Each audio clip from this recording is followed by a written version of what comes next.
Kalau lo pernah dengar istilah smart grid atau jaringan listrik cerdas yang bisa menyesuaikan beban, atur suplai otomatis, bahkan integrasi energi terbarukan, lo wajib tahu siapa sosok di balik pengembangannya di Indonesia. Dia adalah Profesor Insinyur Raden Mas Sutejo.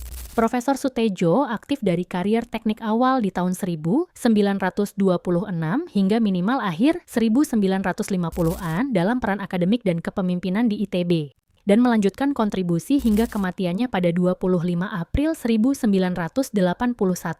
Beliau adalah dosen dan peneliti senior di bidang kendali sistem tenaga listrik dan smart grid di Indonesia yang konsisten ngebangun fondasi kuat buat masa depan energi Indonesia.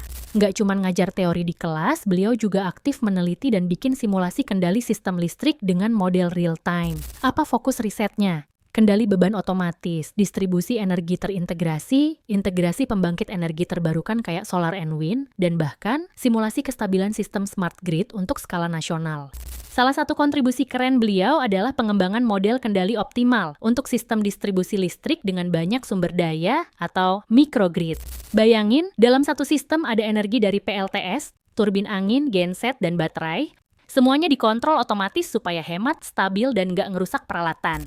Oh iya, Profesor Sutejo juga pionir dalam pemanfaatan teknologi fuzzy logic, neural network, sampai artificial intelligence di sistem kendali kelistrikan.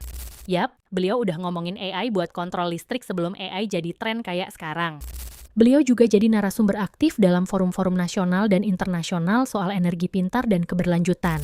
Gak cuman itu, banyak paper internasional dan buku teknik elektro yang ditulisnya udah jadi rujukan di banyak kampus teknik di Indonesia. Banyak teknologi monitoring dan pemodelan jaringan listrik di Indonesia sekarang ini sebenarnya adalah turunan langsung dari prinsip-prinsip yang beliau kembangkan. Sederhananya, kalau Indonesia lagi gencar digitalisasi energi dan mulai merancang jaringan listrik masa depan, nama Profesor Sutejo ada di balik layar sebagai arsitek sistem kendalinya. Dan yang bikin salut, beliau tetap rendah hati dan konsisten mendidik generasi muda di bidang teknik elektro. Intinya Profesor Sutejo bukan cuma akademisi, tapi juga inovator. Beliau ngasih pondasi buat masa depan energi yang lebih cerdas, hemat, dan adaptif. Jadi kalau lo tertarik sama dunia energi terbarukan, smart grid, atau kendali sistem, Profesor Insinyur Raden Mas Sutejo adalah orang yang wajib lo tahu.